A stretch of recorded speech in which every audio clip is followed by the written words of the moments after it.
Mi nombre es Damián. Tengo 17 años y estoy grabando esto desde un lugar que ya no importa.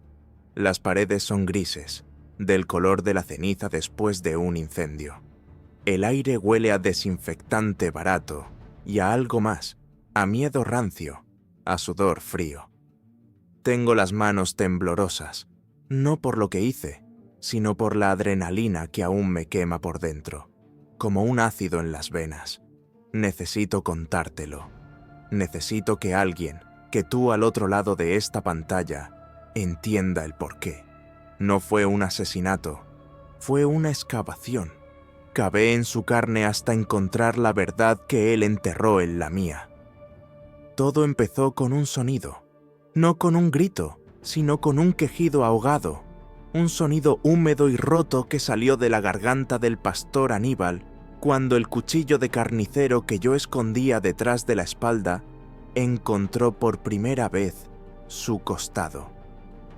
Recuerdo el crujido de la tela de su traje negro, un sonido áspero, y luego la calidez de su sangre empapándome la mano. Era más espesa de lo que imaginaba, y pegajosa, como jarabe de fresa pasado. Él no gritó. Sus ojos, esos ojos que siempre tenían un versículo listo, se abrieron como platos. Incredulidad pura. Yo, Damián, el chico callado de la primera fila, el que ayudaba a repartir los himnarios. Él se desplomó de rodillas, sus manos intentando agarrar las mías, pero las mías ya estaban ocupadas, sosteniendo el mango del cuchillo, sosteniendo mi destino. ¿Por qué, hijo?, logró farfullar con esa voz de bajo profundo que tantas veces nos había hipnotizado desde el púlpito. «No me llames hijo», le dije, y mi voz sonó extraña, como si no fuera mía, como si saliera de un pozo muy profundo dentro de mí. Ese fue el momento en que todo estalló. No el del primer corte, sino ese. Esas dos palabras. Fue la llave que abrió la compuerta de todos los recuerdos, de todos los abusos, de toda la podredumbre que había bajo la alfombra roja de la iglesia.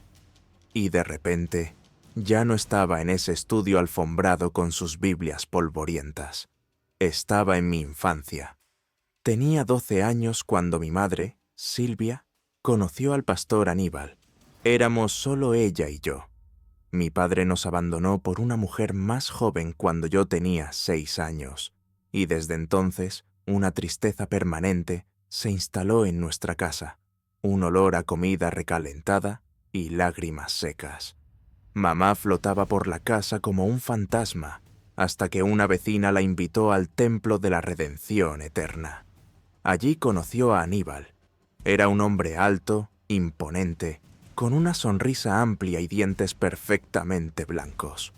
Sus manos eran enormes, y cuando te las posaba en el hombro, sentías un calor que pretendía ser divino.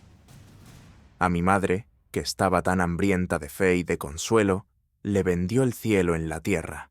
En semanas éramos fieles asistentes. Mamá renació. Sonreía, cantaba, cocinaba para los eventos de la iglesia. Yo estaba contento por ella. Al principio, la iglesia era un lugar de colores vibrantes. Los vitrales arrojaban manchas de rojo, azul y verde sobre las bancas de madera pulida. El olor a incienso y a velas nuevas me mareaba un poco, pero me gustaba la sensación de pertenencia. Aníbal siempre me buscaba después del servicio. «Damián, mi joven discípulo», decía, y su mano, esa mano grande, se posaba en mi nuca. Al principio era un gesto paternal, o eso creía yo. Todo cambió lentamente, como un veneno que se administra gota a gota. A gota. Empezó a invitarme a su estudio privado, detrás del altar, para sesiones de guía espiritual. Mamá estaba encantada. «El pastor ve un potencial especial en ti, Damián», me decía, sus ojos brillando con un orgullo que no veía desde hacía años. El estudio era pequeño, atestado de libros con lomos de cuero. Olía a su colonia barata y a papel viejo. La primera vez hablamos de Dios, de la tentación, de la pureza. La segunda vez, su mano ya no se posaba en mi hombro, sino en mi muslo, mientras leía un pasaje de Ezequiel. Su respiración era un poco más pesada. Yo me quedaba quieto, paralizado, confundido. Él llamaba a eso el calor del rebaño, la cercanía que Jesús quería para sus discípulos. Las sesiones se volvieron más frecuentes, más intensas. Sus tocamientos se hicieron más invasivos, siempre envueltos en un lenguaje bíblico. Dios quiere que purifiquemos tu cuerpo de impurezas, Damián, susurraba cerca de mi oído, su aliento a café manchando el aire. Esto es un acto de fe, un sacrificio. Yo, un niño de 13 años, asustado y criado para obedecer a la autoridad, especialmente a una que vestía de Dios, me dejaba hacer. Cerraba los ojos y contaba las vetas del techo de madera. Me desconectaba. Mi cuerpo ya no era mío, era un objeto de su fe retorcida. Le conté a mi madre una vez. Fue un atisbo de valentía. Le dije, con palabras torpes y rostro encendido, que el pastor a veces se acercaba demasiado, que sus abrazos eran muy largos. Ella se puso pálida, luego roja de furia, pero no contra él, contra mí. ¿Cómo te atreves, Damián? El pastor Aníbal es un hombre de Dios. Está tratando de llenar el vacío que tu padre dejó. No manches su nombre con tu suciedad. La palabra suciedad me atravesó como un cuchillo. Era la misma palabra que Aníbal usaba para referirse a mis pensamientos impuros. Me sentí manchado, culpable, roto. Era mi palabra contra la de un santo, y yo había perdido. Ese fue el día en que entendí la verdadera traición. No solo era él, era el sistema que lo protegía. Era mi propia madre, que prefería vivir en su mentira feliz que ver la horrible verdad sobre su hijo. Me encerré en mí mismo. Me convertí en un espectro en mi propia casa, en la iglesia. Sonreía cuando era necesario, cantaba los himnos, pero por dentro algo se estaba pudriendo, algo se estaba endureciendo. Y entonces el abuso escaló. Ya no eran solo tocamientos en el estudio, eran sesiones de purificación más largas, más violentas. Me obligaba a rezar de rodillas delante de él mientras sus manos... No puedo. Aún no. Los olores se volvieron más específicos. El cuero del cinturón que a veces usaba, el sudor agrio de su piel cuando forcejeaba conmigo, el aroma dulzón de su aliento cuando jadeaba versículos en mi oído. Los colores se volvieron oscuros, el marrón opresivo de las paredes del estudio, el negro de sus zapatos brillantes frente a mis ojos llenos de lágrimas, el rojo de la rabia que empezaba a brotar en mi pecho. Cada domingo lo veía en el púlpito, sudando, gesticulando, hablando de moral y de pecado. La congregación suspiraba, lloraba, decía amén, y a mí me quería vomitar. Él me miraba desde allí, y en sus ojos ya no había paternalismo, sino posesión, triunfo. Él había ganado. Tenía a su discípulo, a su víctima, y tenía a mi madre, su cómplice inconsciente. Pero no había ganado. Solo había estado alimentando a la bestia que dormía dentro de mí. La bestia que un día despertaría, hambrienta, y pediría su cena. Y así, el plan empezó a germinar en mi mente. Una semilla negra plantada en la tierra fértil de mi odio. Ya no era un niño asustado. Era un joven de 16 años con los nudillos blancos de tanto apretar los puños en los bolsillos. Empecé a robar cuchillos de la cocina de mi madre, probando su peso, su equilibrio. Observaba sus rutinas, los momentos en que estaba solo en la iglesia. Practicaba mi sonrisa de fiel creyente en el espejo. Era una máscara perfecta. Iba a invitarlo a una sesión de confesión final, una donde yo no sería el único que sangraría. La noche anterior no pude dormir. Recostado en la cama, Escuchaba los ronquidos de mi madre desde la habitación de al lado. Sentí una punzada de algo. ¿Lástima? No. Era demasiado tarde para eso. Ella había elegido su bando. El aire olía a tormenta. Afuera, el viento sacudía los árboles y las ramas raspaban la ventana como uñas queriendo entrar, o como queriendo salir. Esa tarde, la última tarde, el cielo era de un gris metálico, como una tapa de olla a presión a punto de estallar. Caminé hasta la iglesia con el cuchillo de carnicero, el grande y pesado con el que mi madre despiezaba los pollos los domingos, escondido bajo mi sudadera. La cuchilla estaba fría contra mi piel, un trozo de hielo que me quemaba. Cada paso era un latido de tambor en mis sienes. El aire olía a tierra mojada y a ozono, el preludio de una tormenta que nunca llegó. La tormenta estaba yo. El pastor Aníbal me esperaba en su estudio, como siempre. Había una luz tenue, una lámpara de escritorio que proyectaba sombras largas y danzantes. Él estaba sentado tras su mesa, con su Biblia abierta. Sonrió al verme, esa sonrisa amplia y falsa que tantas veces había escondido su monstruosidad. Damián, mi hijo, pasa, pasa. Estaba orando por ti. Yo también he estado orando, pastor, dije, y mi voz sonó sorprendentemente serena. Cerré la puerta detrás de mí. El clic de la cerradura fue el sonido más definitivo que he escuchado en mi vida. Él no sospechó nada. Se levantó, acercándose a mí con los brazos abiertos para su habitual y asqueroso abrazo de bienvenida. Dios escucha las oraciones de los corazones puros. Eso espero, susurré. Fue en ese momento, cuando estaba a un paso de mí, cuando su olor a colonia barata y a menta inundó mi espacio, cuando saqué el cuchillo. La luz de la lámpara se reflejó en el acero, una línea brillante en la penumbra. Su sonrisa se congeló, se quebró y se desvaneció. Sus ojos pasaron de la confianza a la confusión y luego al entendimiento, un entendimiento horrible y absoluto. ¿Qué es esto, Damián? ¿Una broma de mal gusto? Intentó decir con autoridad, pero su voz tembló. No es una broma, pastor. Es una confesión. Pero hoy no voy a confesar yo. Vas a confesar tú. Antes de que pudiera reaccionar, antes de que pudiera gritar, me abalancé sobre él. No fue un movimiento elegante. Fue torpe, visceral, cargado con todo el peso de 3 años de silencio y vergüenza. El primer pinchazo fue en su estómago. No un corte profundo, solo una puñalada corta y precisa. Un recordatorio, un punto de énfasis. Él gritó, un sonido agudo y sorprendido, y se dobló por la mitad.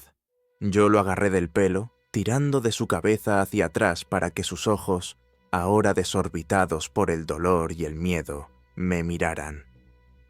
¿Recuerdas la primera vez, Aníbal?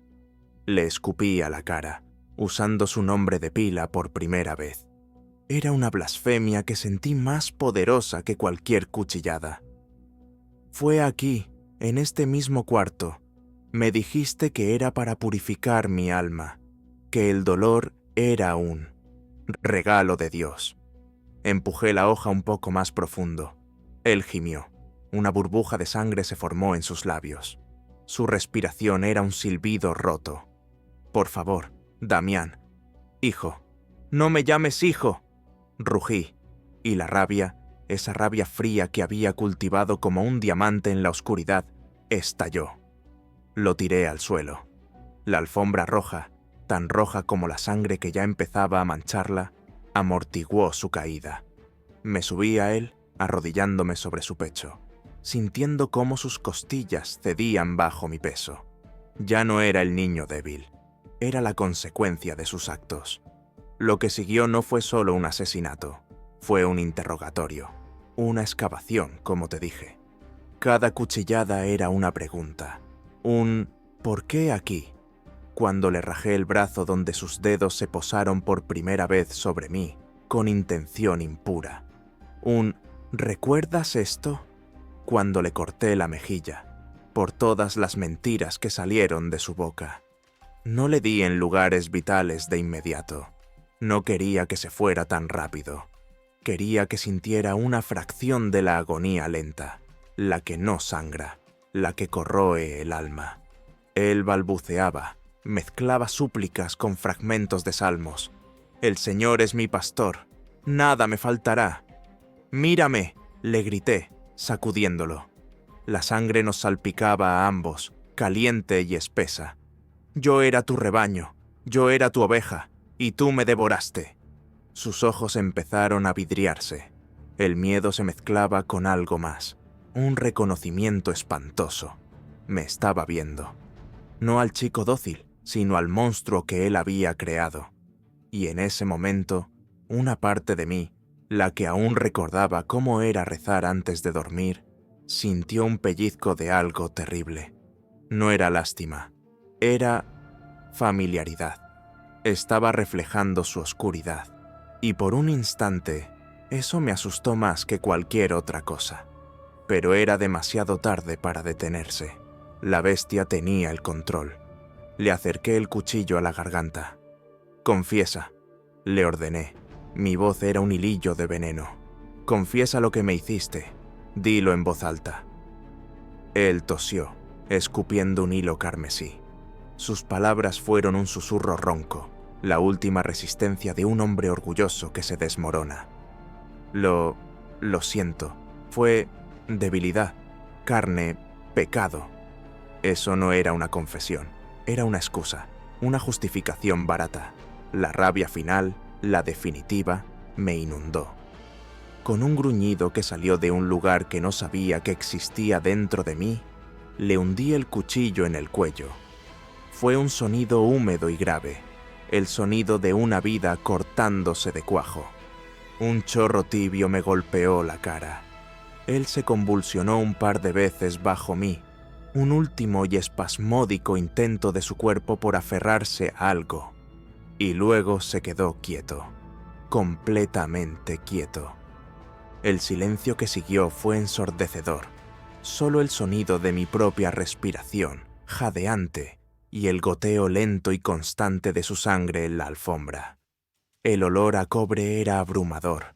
Se mezclaba con el olor a miedo y a excrementos. Me levanté, tambaleándome.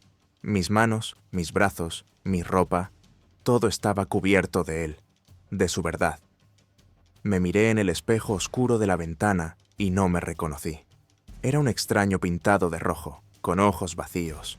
No sentí alivio. No sentí la liberación que había imaginado durante tantas noches en vela. Solo sentía un vacío enorme, un frío que se extendía desde mi estómago hasta las puntas de los dedos. Y un cansancio infinito. Había matado al monstruo, pero me había convertido en otro para lograrlo. Sabía lo que venía después. No me importaba. Dejé el cuchillo clavado en el suelo, al lado de lo que quedaba de él. Salí del estudio, caminando con paso mecánico por el pasillo oscuro de la iglesia. Las caras de los santos en los cuadros parecían mirarme con una mezcla de horror y de una terrible, terrible pena. Abrí la puerta principal. La noche me recibió, fría y indiferente. A lo lejos se veían las luces de mi casa. Sabía que mi madre estaría viendo la televisión, esperando que volviera de mi sesión de oración. Pronto lo sabría todo. Pronto el mundo lo sabría. Pero antes de que el caos descendiera, antes de que la policía llegara y las preguntas comenzaran, me quedó un último acto por hacer. Un último testimonio. Esta grabación. La historia no termina con su muerte. Termina con las consecuencias. Con las revelaciones que vinieron después. Las que destrozaron los pocos pedazos de mi mundo que aún quedaban en pie. ¿Quieres saber qué pasó cuando mi madre vio lo que había hecho? ¿Quieres saber el último y más grotesco secreto que esta historia escondía? Me arrestaron en los escalones de la iglesia. No intenté huir. Me quedé allí, sentado en los peldaños fríos de cemento, mirando la sangre seca en mis manos bajo la luz amarillenta de un farol. Las sirenas pintaron la noche de azul y rojo, colores de urgencia y de ley. Los agentes se me acercaron con cautela, pistolas desenfundadas. Yo solo levanté las manos, lentamente.